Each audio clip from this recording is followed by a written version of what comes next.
Vamos lá então, galera. A gente vai trabalhar com função afim na aula de hoje, tá bom? Bom, função afim nada mais é do que uma função linear, ela representa uma reta pra gente, tá bom? Então ela vai aparecer com esse formato aqui, ó, y igual a x mais b. Ou também pode aparecer como o f de x no lugar do y, também, tá bom? Igual a x mais b. Bom, como nós já sabemos, ela representa uma reta, tá? Então, já deixei pronto aqui nosso plano cartesiano e vou traçar essa reta aqui, ó. Vou colocar a reta de uma equação qualquer, tá bom? Então, imaginem só essa reta aí com esses pontos que eu estou marcando aqui, ó. Então, esse ponto que está em vermelho, ele vai ter coordenada x2 e coordenada y2, tá bom? E um outro ponto, que eu vou marcar em azul aqui, de coordenada x1 e y1. x1 e y1, certo? Bom, se a gente analisar dessa forma, nós teremos um triângulo retângulo aqui, ó, ok? E esse ângulo formado com horizontal eu vou chamar de ângulo alfa, e vai ser o mesmo ângulo formado com horizontal aqui no eixo do x. Bom, neste triângulo retângulo que nós temos aqui em cima, nós podemos determinar a medida da altura desse triângulo. Quanto que vai ser a altura desse triângulo? Bom, a altura dele nada mais é do que a variação do y1 com o y2. Ou seja, eu posso fazer y2 menos y1. Essa vai ser a altura. E a base dele, essa distância aqui, a gente vai ter a mesma coisa, porém com os valores de x, x2 menos x1. Então, peguei a medida do x2 e tirei o x1, que é esse pedacinho aqui. Então, vai me sobrar somente a base do triângulo. O mesmo aconteceu com o meu valor do y, certo? E nós sabemos que a tangente de um ângulo alfa, ela é dada no triângulo retângulo por cateto oposto sobre cateto adjacente, certo? E cateto oposto sobre cateto adjacente, nesse caso aqui, vai ser y2 menos y1. E o cateto adjacente ao ângulo, ou seja, o que está junto com o ângulo, é x2 menos o x1. Certo? Bom, mas o que é y2 menos y1? Isso daí é a variação de y, ou seja, é ΔY e o denominador da nossa fração é ΔX. Mas quem é essa tal dessa tangente do ângulo? Ou quem é o ΔY sobre o ΔX? Ele é o coeficiente angular da nossa função.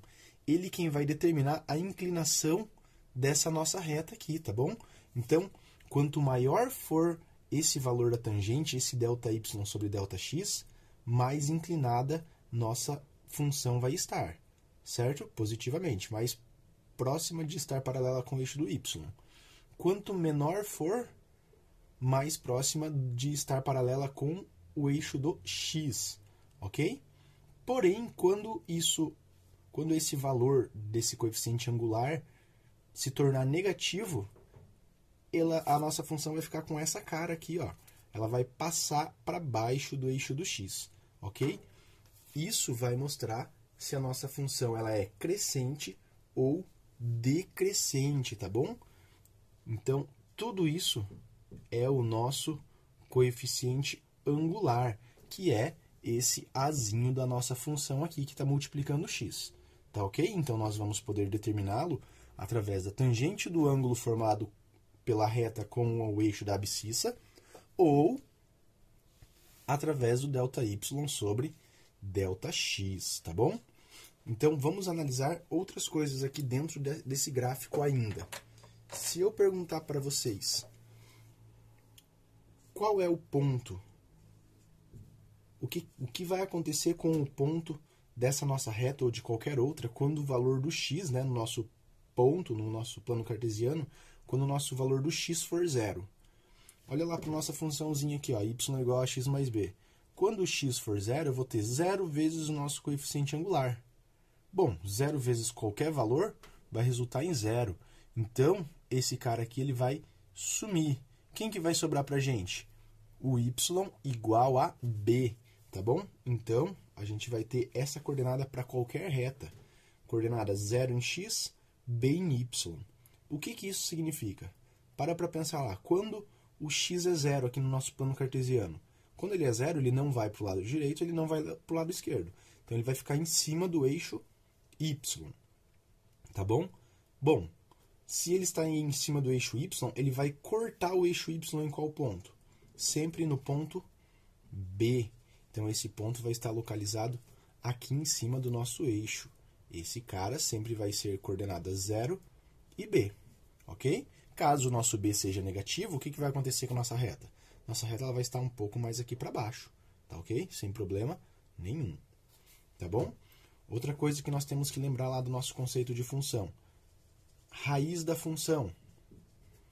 O que acontece na raiz da função? A raiz da função nós vamos ter sempre o f de x igual a 0, ou seja, o nosso y igual a 0, tá bom? Vou apagar esse ponto aqui embaixo que a gente não vai mais utilizar ele. Nós temos esse cara sendo a raiz na nossa função, ou o zero da função, né? Raiz da função. Bom, raiz da função corta o eixo das abscissas, ok?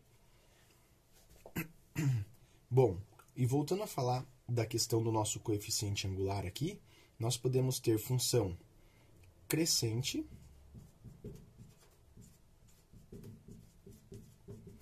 ou nós podemos ter uma função decrescente.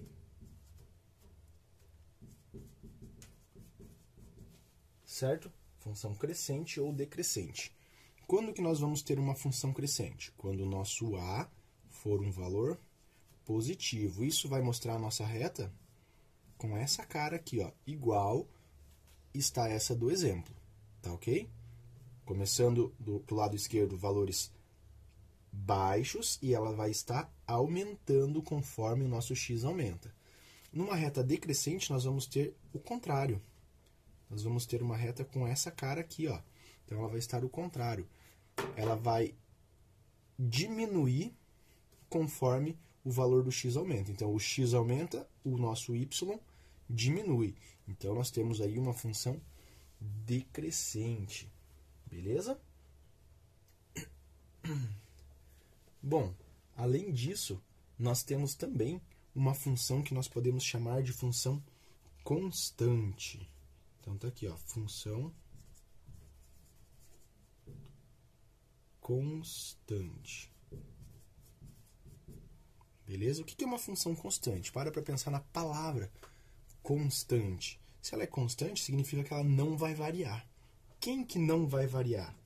O nosso y, ele não vai variar, tá bom?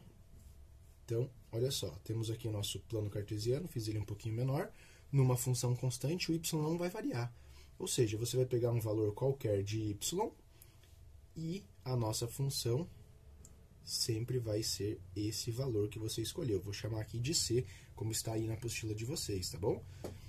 Então, nesse caso, nós vamos ter uma função y igual a c. Então, reparem que a gente não tem um valor do nosso coeficiente angular, tá bom? Porque, na verdade, qual que é a inclinação dele com o eixo do x? A inclinação é 0, e a tangente de 0 vale 0, tá bom? Então, o nosso a passa a ser 0, ok? Então, era só isso aí que nós tínhamos que relembrar aí de função afim para dar continuidade no nosso trabalho, que a gente se encontra daqui a pouquinho na próxima aula, tá bom? Valeu!